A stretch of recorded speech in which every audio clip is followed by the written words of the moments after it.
샬롬. 오늘은 제11과 교육의 성공 사례라는 제목으로 성경 여행을 함께 떠나보도록 하겠습니다.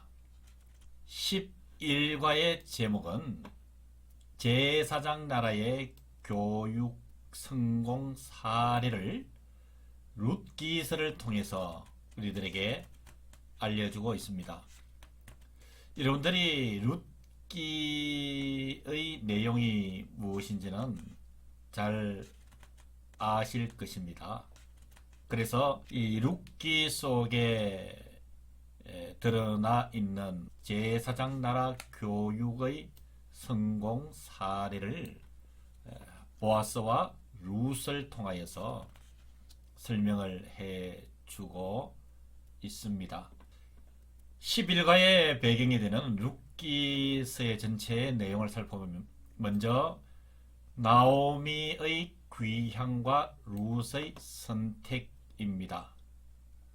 이 나오미 부부가 베들레헴의 그 흉년을 피해서 자기가 가지고 있던 하나님이 주신 땅 그 경작분을 팔아서 모압으로 이주를 하게 되지요.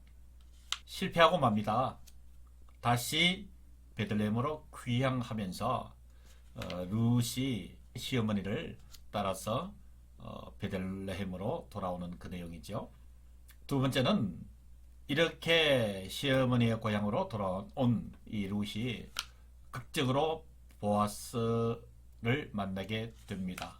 이 모든 것은 하나님의 계획이었던 것이죠. 세 번째는 룻과 보아스가 결혼을 하게 되는 내용이고, 이어서 보아스의 족보를 소개하고 있는 것으로 이 11과의 배경인 룻기는 전개가 되고 있습니다.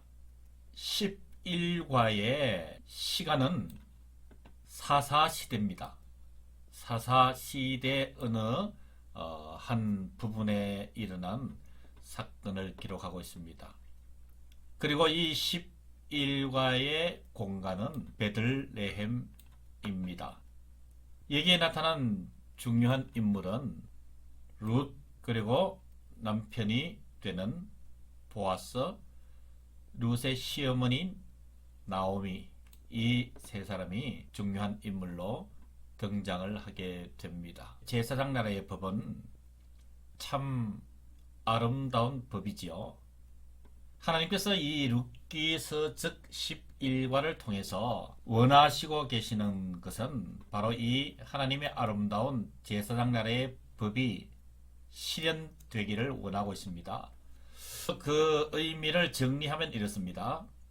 모세를 통해서 주신 제사장 나라의 그 법은 아름다운 법이다.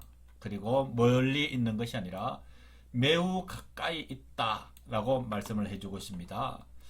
자, 이제 두 군데 그 성경을 통해서 한번 알아보기로 하겠습니다.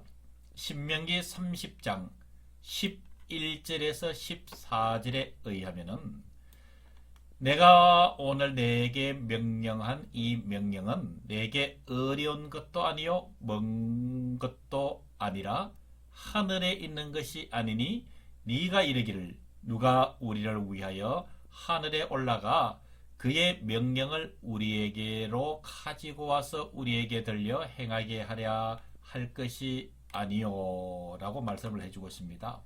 즉 이 신명기 30장 11절에서 14절의 내용은 하나님의 법은 어려운 것도 아니다. 그리고 먼 곳에 있는 것도 아니다. 가까이 있다. 그러하니까 이 아름다운 하나님의 법을 잘 구현해 나가라 라는 하나님의 뜻이지요. 그리고 또 한 군데 살펴볼 내용은 신명기 4장 9절에서 10절에 의하면은 오직 너는 스스로 삼가며 내 마음을 힘써 지키라. 그리하여 내가 눈으로 본 그 일을 잊어버리지 말라. 내가 생존하는 날 동안에 그 일들이 내 마음에서 떠나지 않도록 조심하라. 너는 그 일들을 내 아들들과 내 손자들에게 알게 하라. 그들이 세상에 사는 날 동안 나 여호와 경외함을 배우게 하며 그 자녀에게 가르치게 하라 하시매 라고 하는 말씀을 통해서 하나님께서 하나님의 그 제사장 나라의 법이 실현되기를 얼마나 고대하고 계시는가 하는 문제를 우리가 알 수가 있는 것입니다. 이어서 다음 단락은 나오미의 귀향과 룻의 선택에 나타난 하나님의 뜻을 살펴보기로 하겠습니다. 이 룻기에 나타난 제사장 나라의 법을 다시 한번 살펴보면 이렇습니다. 이 나오미의 가족이 흉년을 피해서 모압으로 이주를 했다 그랬죠. 거기서 문제가 발생하지 않습니까?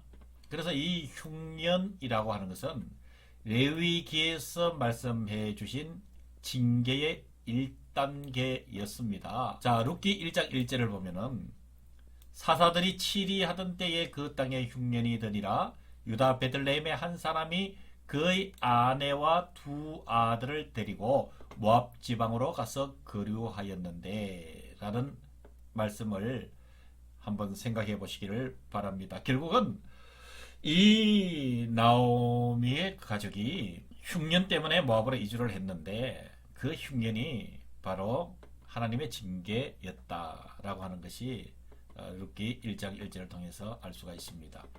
두 번째 문제는 경작권을 판매하는 일입니다. 결국은 이것이 이 나오미의 가족의 흉년을 돌파하는 방법이기도 했지요.